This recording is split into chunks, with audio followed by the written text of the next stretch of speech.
Let's go. Roll 'em.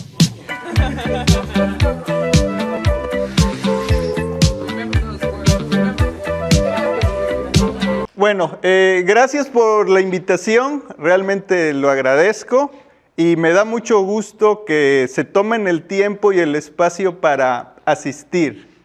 ¿Por qué?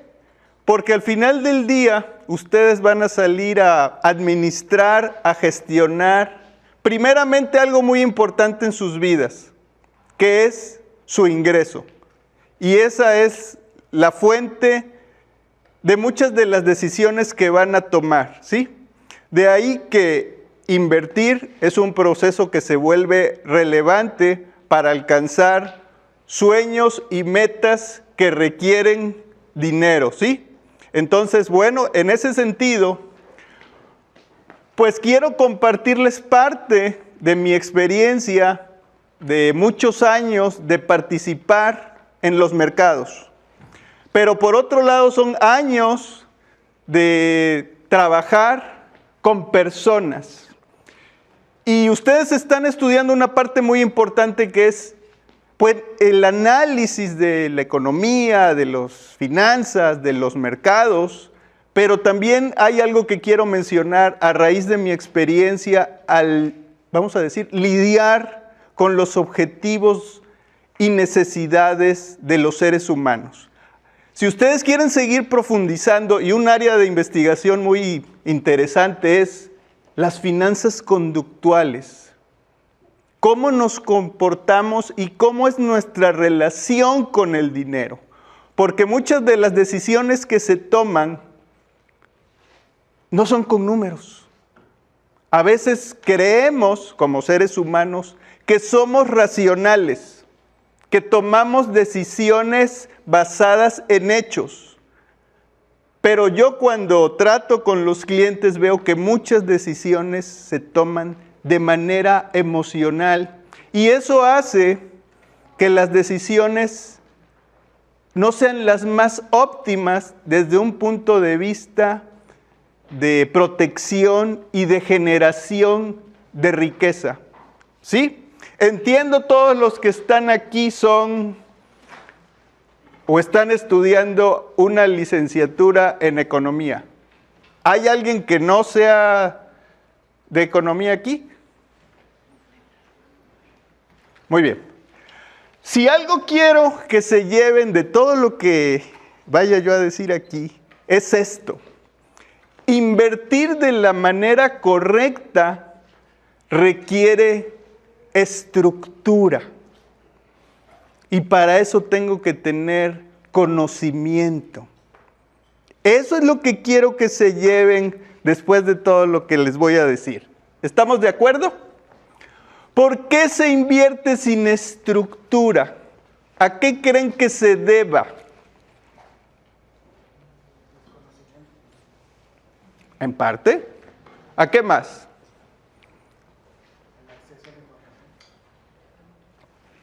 En parte. ¿Algo más? Podríamos decirlo. A la hora de invertir con estructura hay que tener ciertos pilares que tienen que ver con una pregunta inicial que yo creo que todo mundo debería hacerse. ¿Para qué quiero el dinero? La mayoría de las personas dice, porque quiero hacer más. ¿Qué pregunta tan tonta, Mauricio? Pero a veces eso no es suficiente para tener la convicción que se necesita para permanecer en una inversión. De ahí que yo les sugiero que parte de invertir de la manera correcta explique para qué quiero el dinero.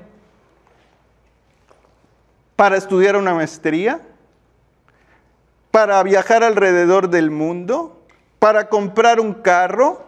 ¿Para comprar una casa? ¿Para mi retiro? ¿Para abrir un negocio?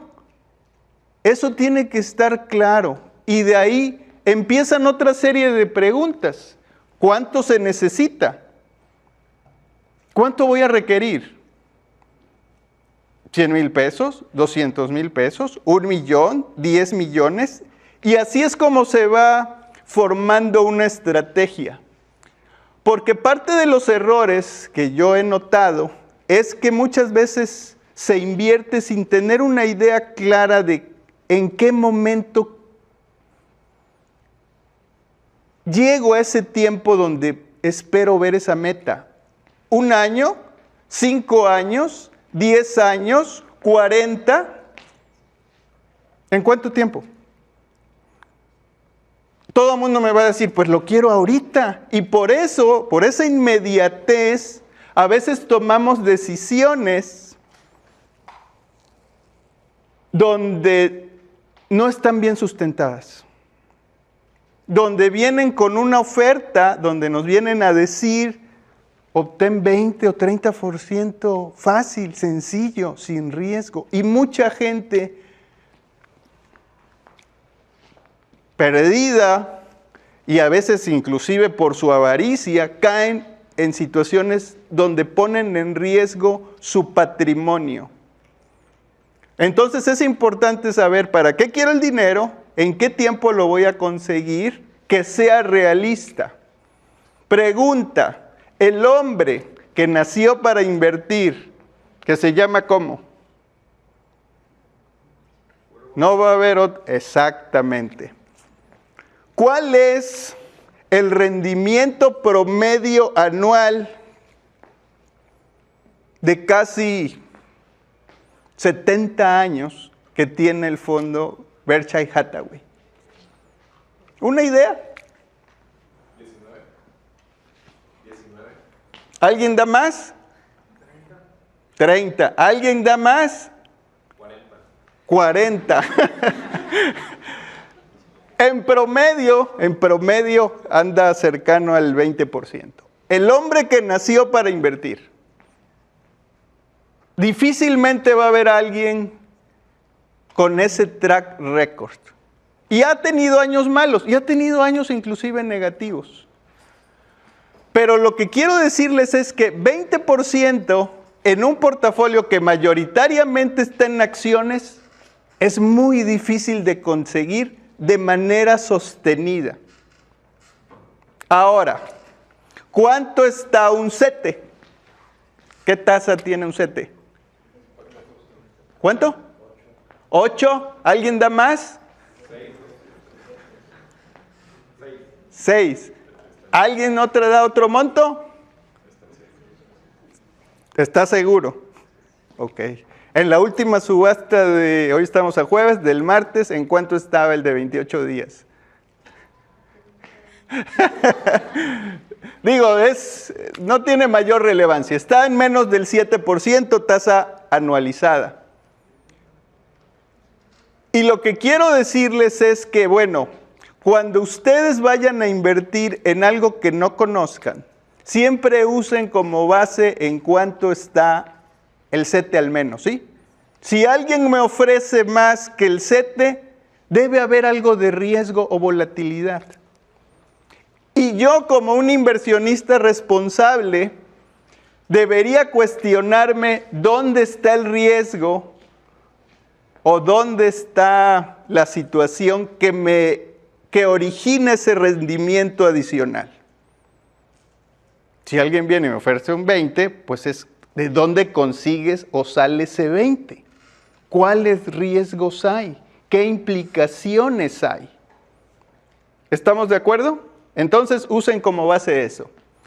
Otro punto que menciono ahí, que es por qué se invierte sin estructura, es porque tendemos a seguir recomendaciones sin un criterio propio. Yo veo hoy, por ejemplo, donde usamos mucho las redes sociales, donde hay personas muy mediáticas hablando de inversiones que realmente a veces no tienen sustento. Invertir en el Standard & Poor's 500, ¿es para todos? Sí. ¿Quién dijo? ¿Alguien que opine diferente?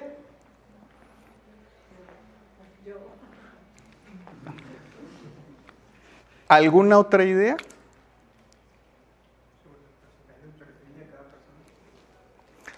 Si bien La renta variable en el largo plazo tiende a ser más rentable que un instrumento de deuda. Y voy a comparar al Standard & Poor's 500 contra un CETE. Pues en el largo plazo, pues el Standard & Poor's 500 ha demostrado que gana un instrumento de deuda per se. Pero ese rendimiento va de la mano de volatilidad. Y no todos, y por eso hablaba de las finanzas conductuales, estamos hechos o podemos tolerar fluctuaciones como las que se generan al invertir en renta variable. Hay gente que no le gusta ver una minusvalía en sus mercados. Y eso no quiere decir, en su dinero, perdón. Y eso no quiere decir que esté bien o esté mal, sino que tengo que conocerme a mí mismo, saber lo que quiero y saber cuánta volatilidad estoy dispuesto a tolerar para alcanzar el resultado que quiero. Y eso también tiene que ver en, pues, conocer en dónde estoy invirtiendo. Porque podría ser muy sencillo, pues decir, pongamos todo el dinero ahí. Pero si yo les digo, a ver, si es una persona que tiene hijos, que nada más tiene un ingreso, que le cuesta trabajo generar o ahorrar un cierto capital y pone todo su dinero en el Standard & Poor's, que no tiene fondo de emergencia, que tiene necesidades, sueños, ambiciones, y ese empieza, vamos a decir, 100,000 pesos. Y en un movimiento de unas semanas a otro, esos 100,000 son 90,000 pesos. ¿Sería una buena recomendación ese instrumento en particular para este determinado perfil? Pues yo creo que no, ¿verdad? ¿Y qué pasa cuando 100,000 pesos, que es todo lo que tengo, se hacen 90? ¿Qué es lo que va a pasar? ¿Qué es lo que va a pasar? Está viendo todos los días su pantalla, porque es todo lo que tiene, y de sus 100,000 ahora son 90. ¿Qué va a pasar? Pues va a vender, es obvio, ¿sí? Y eso implica a que pues ya salió con una pérdida. ¿Cuándo va a regresar a invertir ahí? Nunca. Porque ese no era el instrumento adecuado para ese ciclo de su vida o para esa estructura en ese momento. Por eso digo que pues hay que utilizar algo de sentido común y conocer y educarse antes de tomar cualquier recomendación dicha pues en foros o en internet, donde pues se puede dar a recomendaciones muy genéricas que no aplican para todos. Otro punto es pues la diversificación. Todo mundo habla de no poner los huevos en la misma canasta, pero todos ustedes que estudiaron diversificación, que me dé una definición de qué es realmente cuando hacemos un portafolio de inversión. ¿Qué debería cuidar?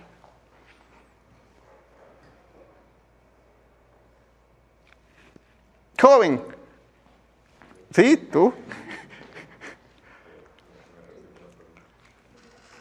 Tú eres un fund manager y tu encomienda es diversificar. ¿Qué tendrías que ejecutar para decir estoy bien diversificado en mi portafolio? Pero,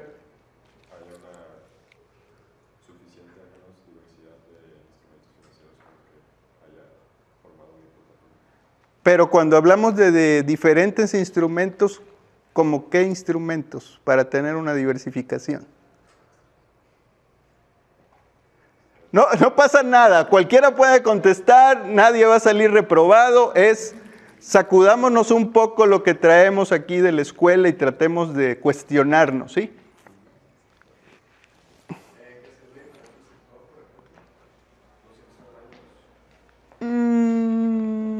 ¿Alguna otra?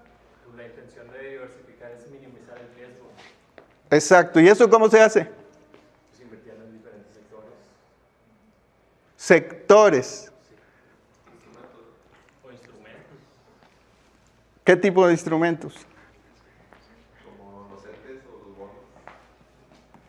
La idea es tener una baja correlación. ¿Y qué es tener una baja correlación?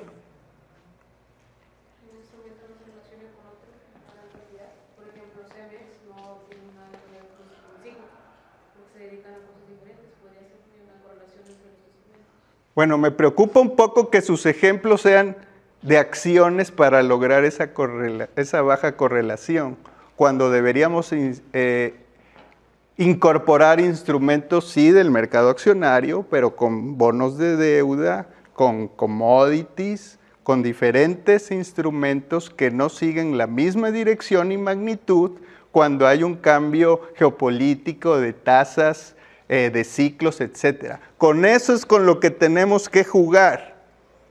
Y eso es hacer realmente un portafolio, ¿sí? ¿Vamos bien hasta ahí? Muy bien. Entonces, para invertir con estructura, pues tengo que tener primeramente un objetivo, saber cuándo voy a utilizar el dinero, saber qué es la volatilidad que puedo aceptar, saber cuándo voy a revisar el desempeño de mi inversión, necesito saber si está bien estructurada mi estrategia o es sólida en cuestión de diversificación, ¿sí? Y si el rendimiento esperado es factible de obtener.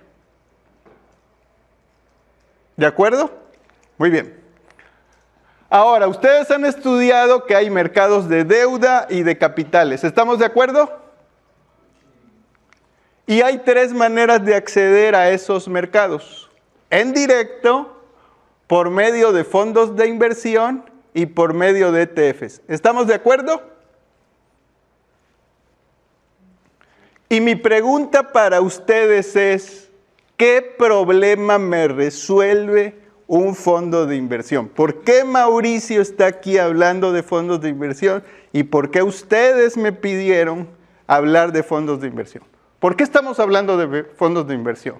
¿Por qué le vamos a dedicar una hora, más lo que ustedes estudien, a hablar de esos productos en particular? ¿Qué me resuelve un fondo de inversión? ¿Y eso qué es? Ok. ¿Usted levantó la mano? Bueno, administrar las inversiones por nosotros, ya que tal vez no tenemos conocimiento del mercado como realizar las inversiones. Ok. ¿Alguna otra idea? Ok. Al final voy a regresar con esta pregunta y espero que después de haber dicho lo que voy a decir, ustedes me la puedan responder. Otra de las cosas que veo importantes, y vamos avanzando en ese sentido, es la mayoría de las personas evalúa una inversión por el rendimiento. ¿Estamos de acuerdo hasta ahí?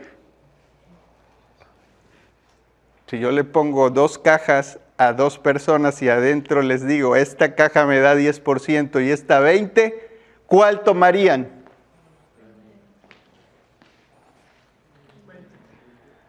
Pues sí, si esa fuera la única información, pues tomaría la de 20.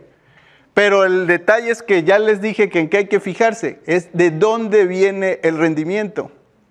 Y tomar decisiones únicamente por el rendimiento no es una decisión que yo esperaría para un licenciado en economía. ¿Estamos de acuerdo? Entonces, parte de las preguntas es, ¿mi estrategia de inversión está bien planteada para alcanzar mis objetivos en particular? Y sí, el rendimiento es una variable, pero no lo es todo. De ahí que hacer portafolios implica desarrollar estrategias, que eso es a lo que nos dedicamos. Porque invertir no es comprar productos en particular, sino es diseñar decisiones, partiendo de una estructura, partiendo de una metodología, partiendo de conocer qué es lo que queremos lograr con la inversión.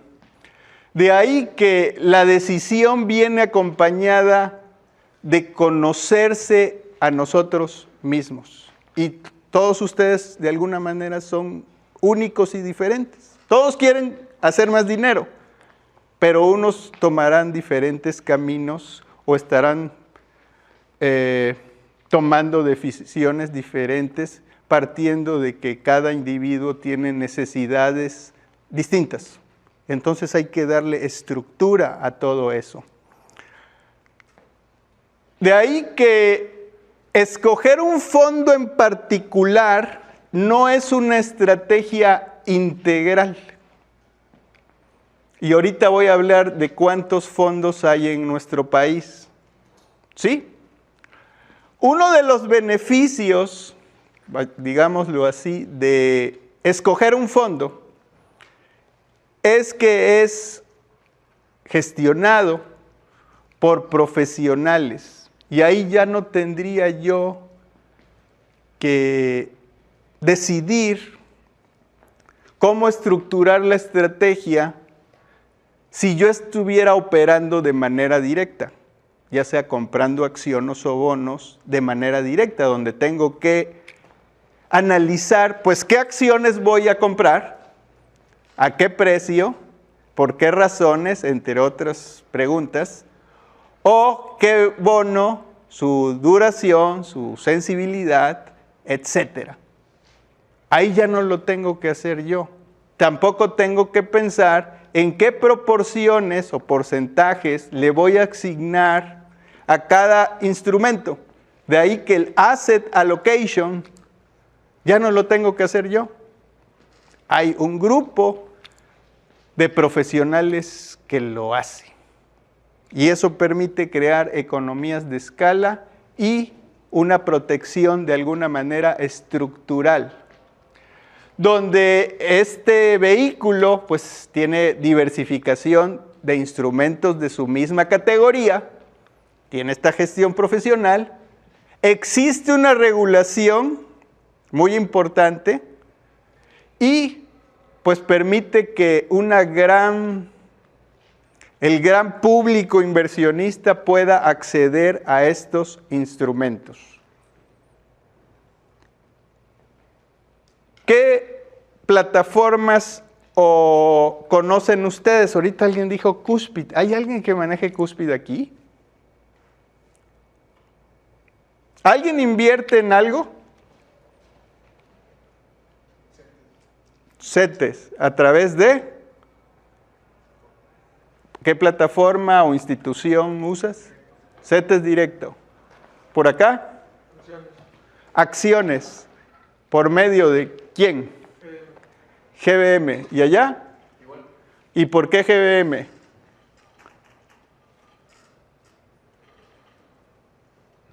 Difusión. O sea, creo que fue la primera que vi. Ok, muy bien. Bueno. Siempre que vayan a invertir en instrumentos de los mercados financieros, pues busquen una institución regulada, ¿sí? Eso les va a evitar muchos dolores de cabeza.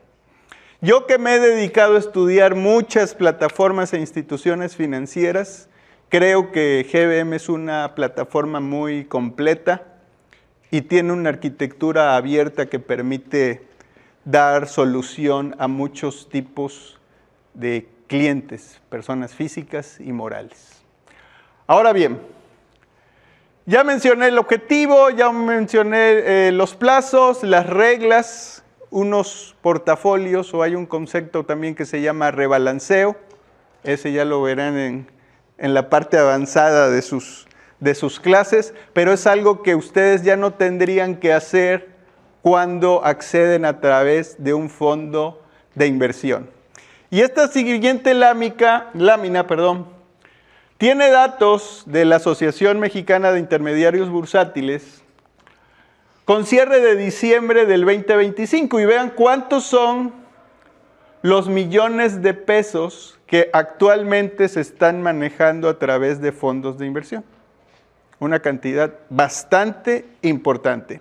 Y esto no se había visto en los últimos años. Estamos en un rezago a nivel país del uso de instrumentos de inversión como los fondos de inversión. Hasta hace unos 15 años, para abrir una cuenta de inversión se requerían al menos 5 millones de pesos. Hace más de 15 años. Vino la internet y vinieron estas plataformas y permitieron el acceso a con menores cantidades. GBM Home Broker, antes de llamarse como se llama ahorita, requería 100,000 pesos. Y hace 10 años, pues la idea era que los usuarios hicieran sus portafolios y se llamaba Home Broker y estaba enfocado a hacer trading. ¿Qué es trading, jóvenes?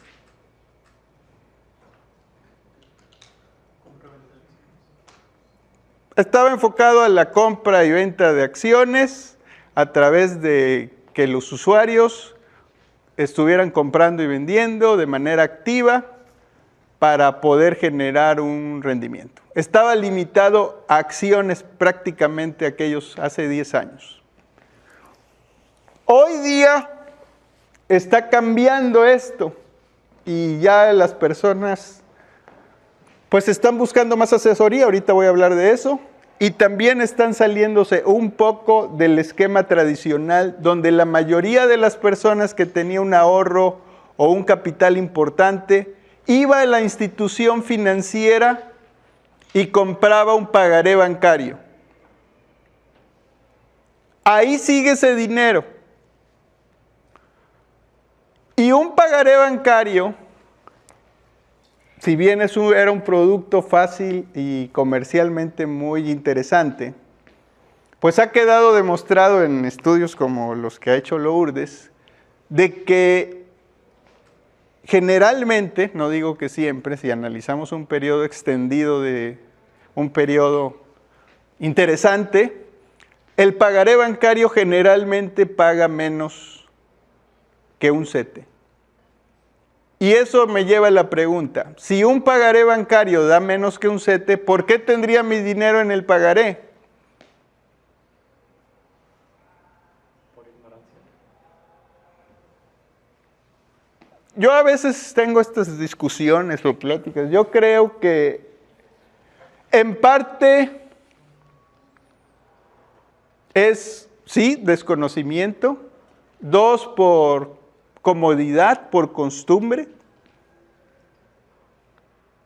Por falta de, obviamente, y lo puedo decir porque soy independiente, los bancos no quieren dejar de ganar por esa vía. Y eso ha hecho, bueno, que de un tiempo para acá algunas personas estén cambiando y ahora estén accediendo a fondos de inversión. Pero a fondos de inversión que habitan en la institución donde tienen su dinero. Yo tengo mi nómina en Bancomer, se acerca mi ejecutiva o pregunto y me van a ofrecer, ¿qué creen? ¿Un fondo de inversión? ¿De quién? Bancomer. Pues de Bancomer. De tal manera que pocas personas empiezan a ver el universo de opciones y a comparar y a educarse y a dedicarle algo de tiempo en investigar. De ahí viene este dato interesante. En nuestro país hay más de 600 fondos de inversión. Si eres dueño de empresa, directivo o ejecutivo de alto nivel y vives en Monterrey y te interesa tomar decisiones estratégicas sobre planeación patrimonial, te invito al programa Exatec Wealth Strategy. Inicia el 15 de abril y el cupo es limitado, solo 30 lugares. Anótate ya.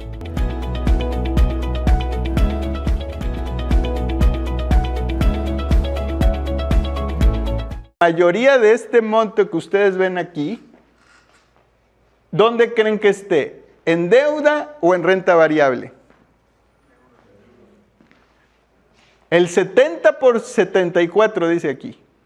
De este monto que está acá, está en deuda. ¿Por qué?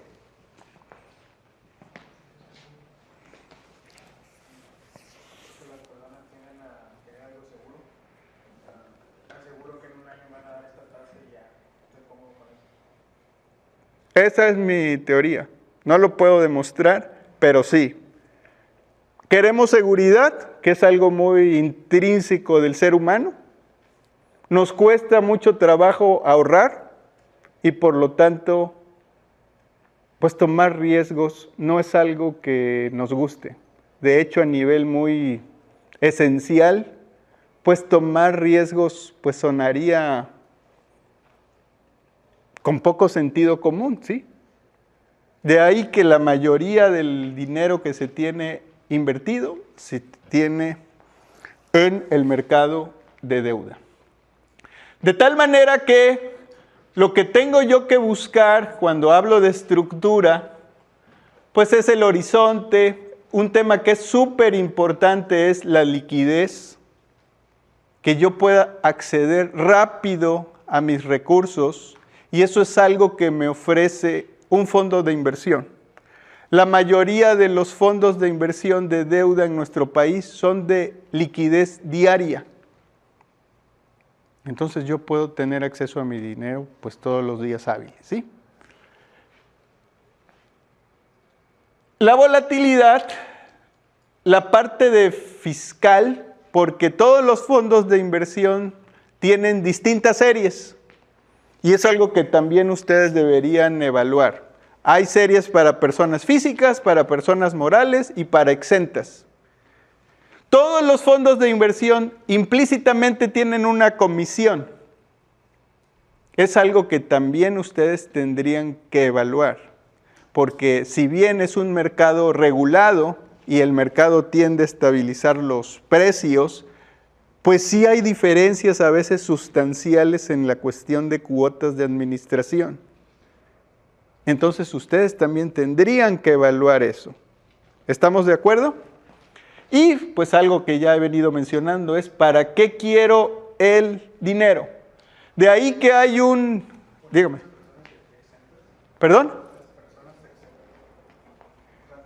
Pues empresas, personas morales que no tienen fines de lucro. Ajá, sí. Asociaciones que no tienen fines de lucro. Entonces podrían estar para planes personales de retiro, para gozar de la fiscalidad. Esas series aplican, ¿sí? Entonces ahí podrías estar deduciendo y pues tener ese muy buen beneficio que te va a ayudar en el largo plazo para un proyecto súper mega importante, que es pensar en, pues, de qué voy a vivir cuando pase a una etapa de retiro, que eventualmente, pues, todos podemos o debamos a llegar. Ahora bien, ¿qué es un prospecto de inversión? Alumnos de octavo semestre, ¿qué es un prospecto?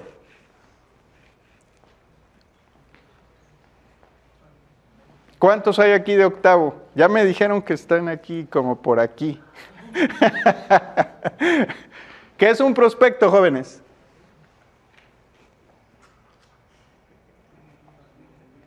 Ahí está en la pantalla.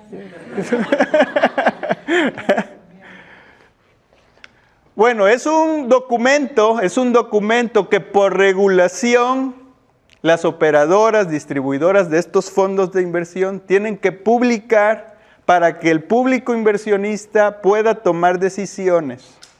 Y ese documento, pues es una obligación. Y ese documento incluye, entre otras cosas, esta serie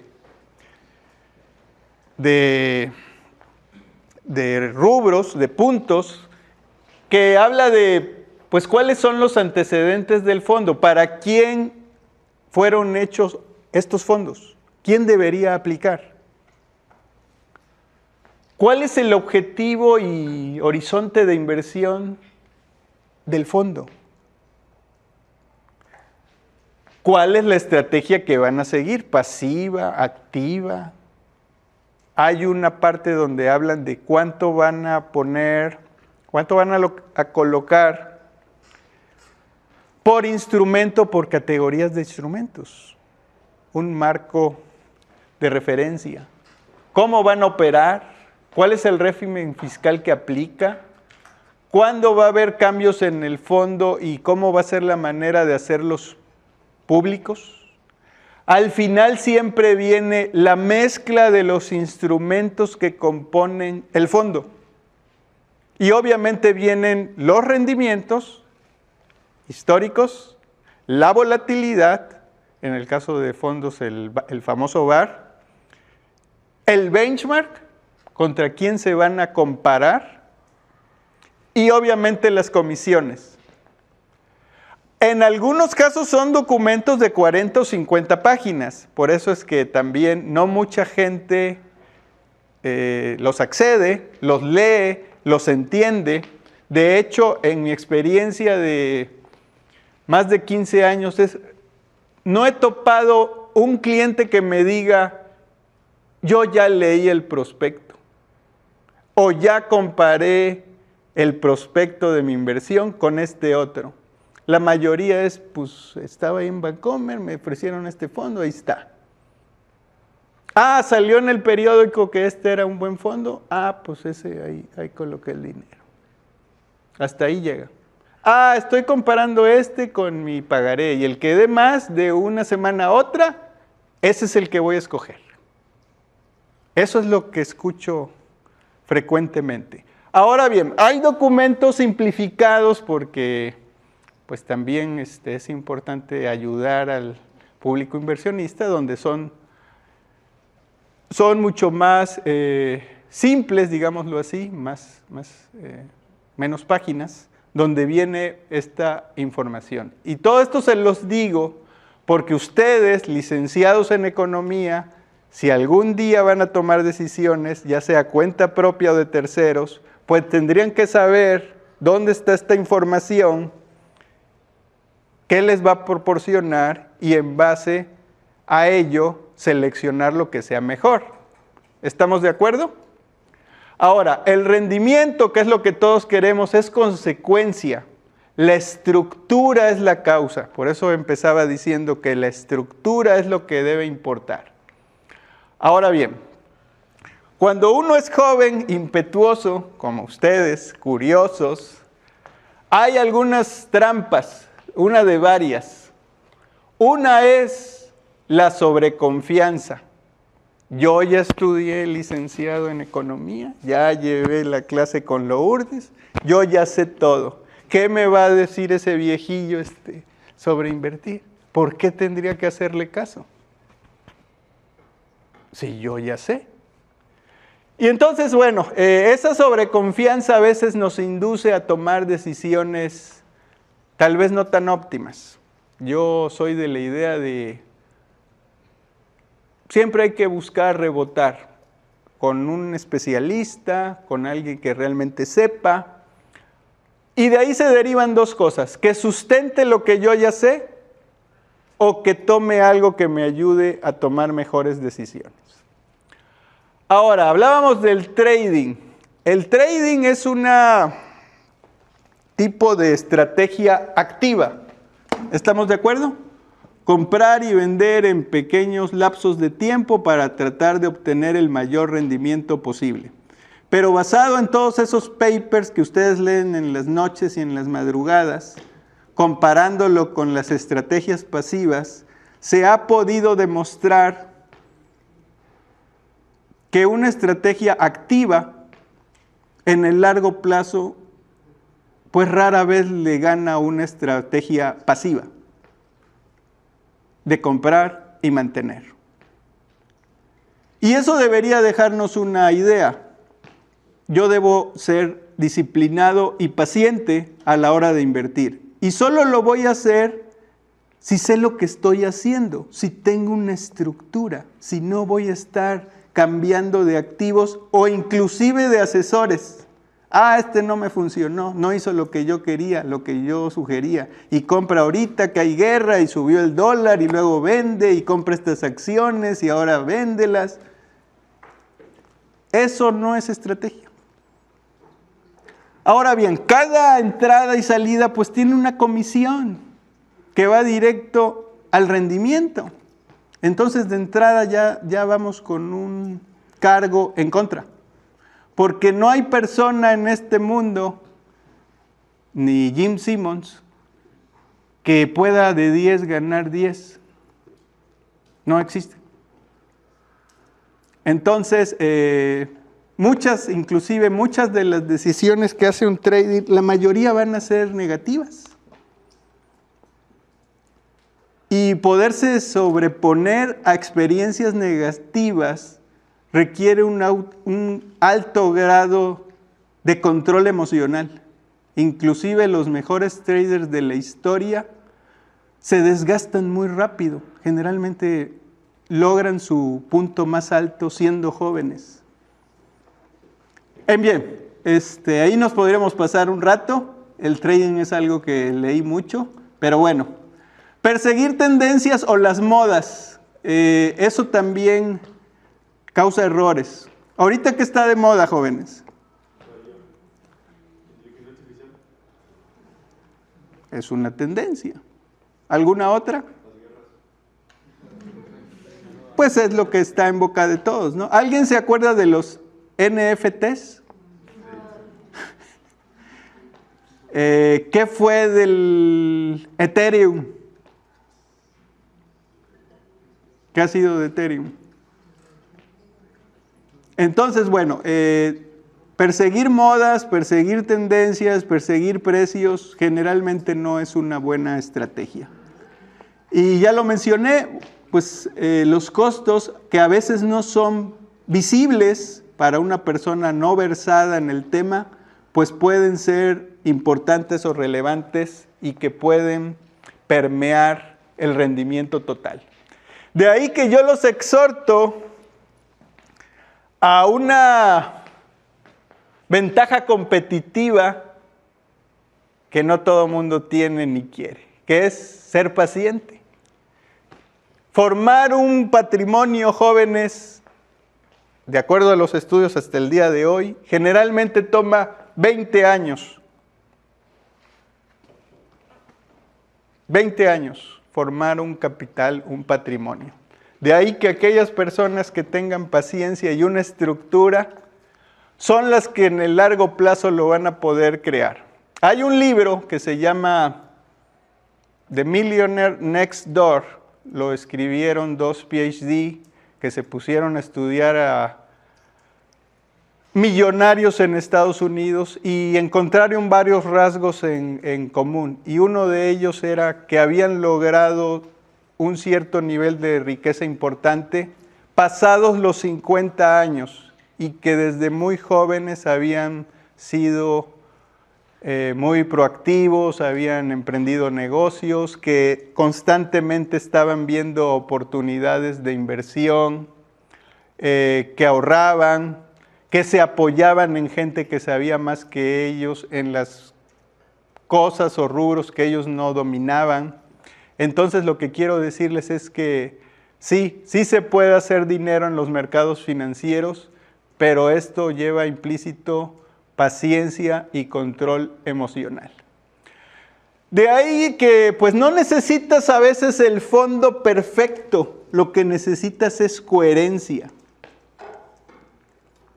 Y yo creo que ahorita el éxito que estamos teniendo es precisamente eso, ayudar a definir estrategias, a la implementación con disciplina y método y una revisión periódica de los resultados y de los objetivos de nuestros clientes. ¿Por qué?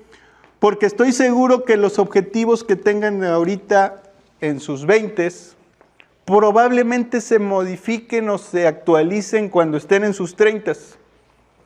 Y algunos también eventualmente se van a modificar o ajustar cuando estén en los 40, 50 o más. De ahí que hay que entender que así como el mundo cambia, nosotros también cambiamos y hay que ir tomando decisiones en ese proceso. De ahí que parte de la respuesta a ¿qué me resuelve un fondo de inversión? Está ahí.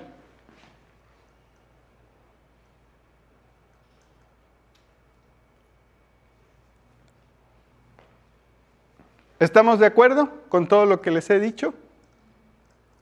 Muy bien.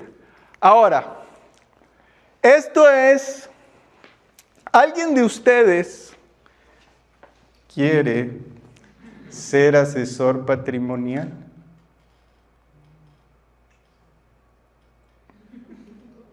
Lo que he visto, porque he hablado con muchos jóvenes en el TEC y aquí, es que algunos están prefiriendo ver las finanzas corporativas.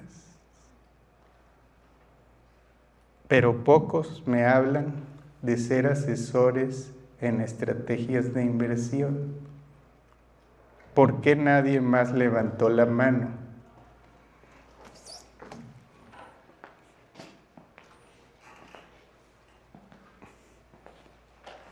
Los escucho, jóvenes.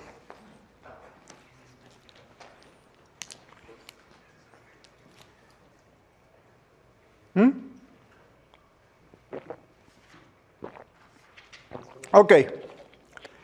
Esto podemos cuestionarlo o no. Esta filmina la podemos cuestionar o no.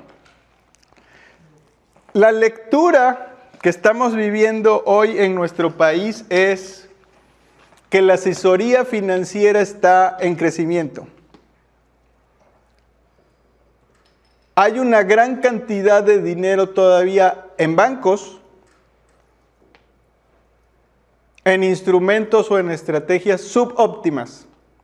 Se necesitan eficientar. La industria, a través de este programa que ha desarrollado GBM de 5 años para acá, tiene un crecimiento muy importante de 3x en el patrimonio gestionado.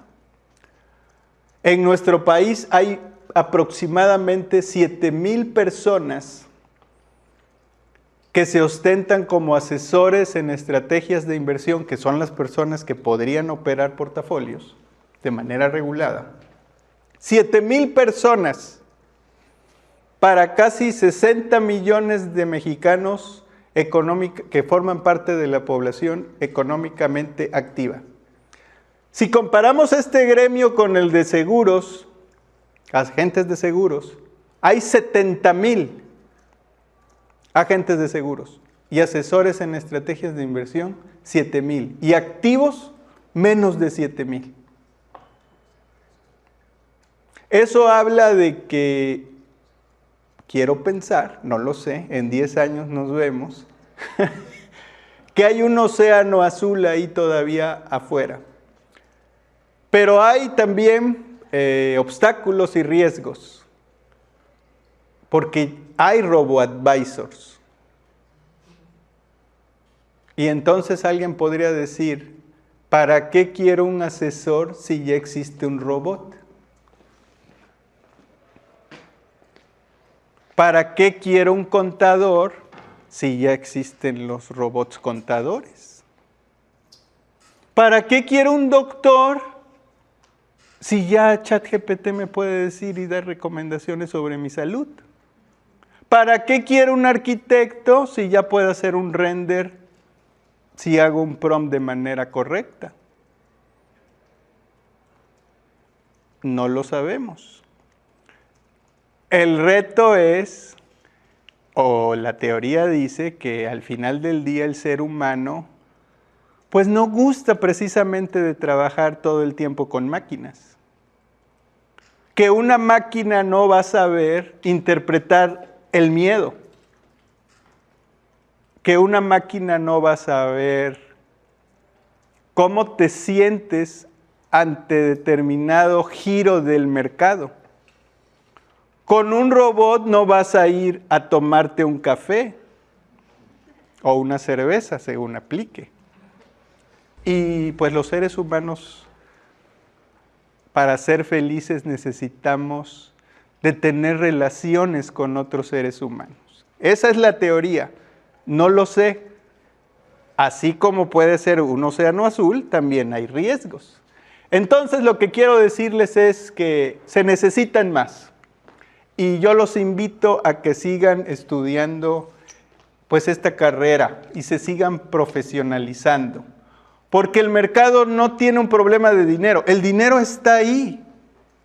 Si ustedes son inquietos y les gusta educar, difundan el mensaje de cómo hacerlo de manera correcta. eduquen a otras personas, ayuden a otras personas a tomar mejores decisiones.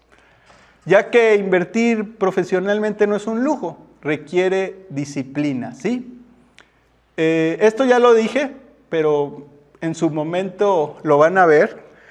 Porque lo contrario a la diversificación es la concentración. Y quisiera que alguien le dijera, ¿qué será mejor? ¿Diversificación o concentración? Doctora, corríjame ahí, ¿qué será mejor? Si yo tengo un buen negocio, ¿por qué tendría que diversificar? ¿No sería lo más prudente y sabio concentrar?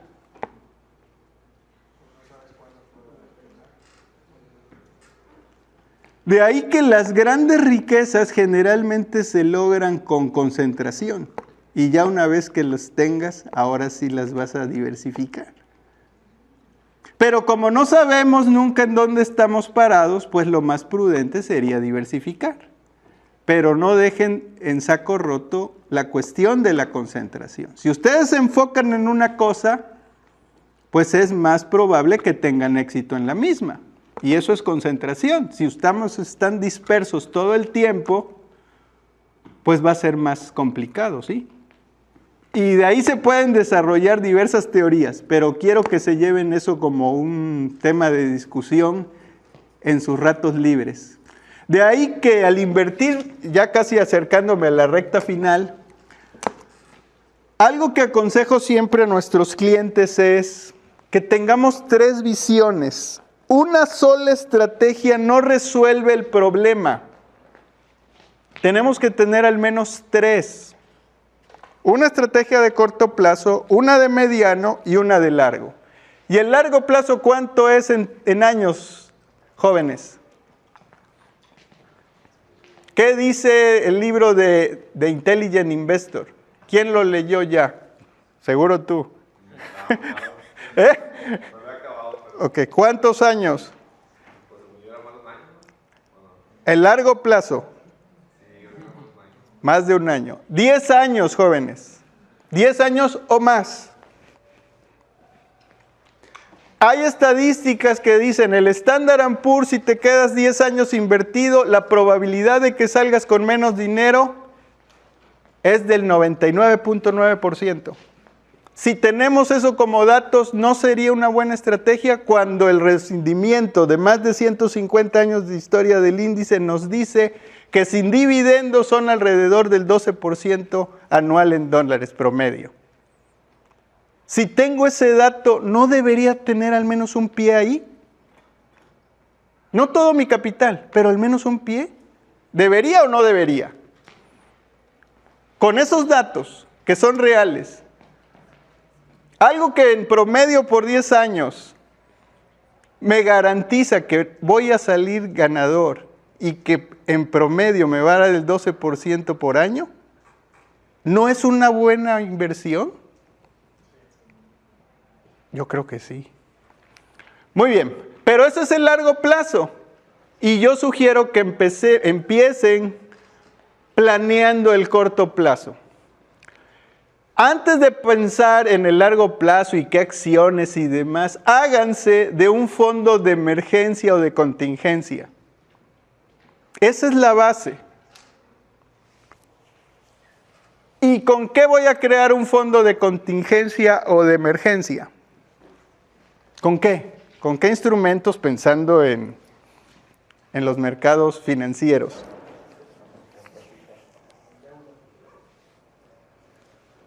Una opción son fondos de inversión de deuda de corto plazo, que ya dije que traen diversificación, que ya dije que traen liquidez y que podemos acceder a información para validar nuestra información. Primero hagan eso y después váyanse al mediano plazo. Y mediano plazo, pues los libros no tienen una ahora sí que un plazo estipulado, ¿no? Puede ir desde más de un año hasta 5, ahí dependerá. Entonces yo creo que esa es la segunda canasta y también empezar a pensar en la tercera canasta. Y un ejemplo de la tercera canasta, que es el largo plazo, es el retiro.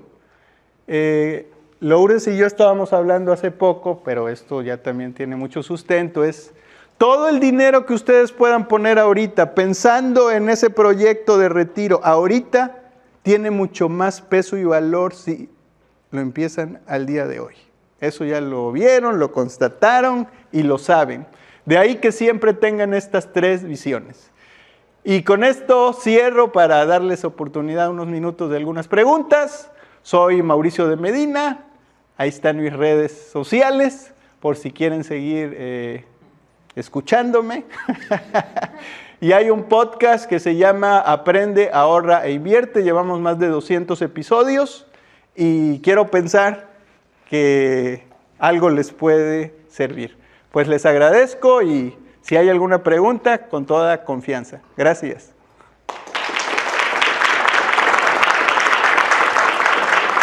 Si eres dueño de empresa, directivo o ejecutivo de alto nivel y vives en Monterrey y te interesa tomar decisiones estratégicas sobre planeación patrimonial, te invito al programa Exatec Wealth Strategy. Inicia el 15 de abril y el cupo es limitado, solo 30 lugares. Anótate ya.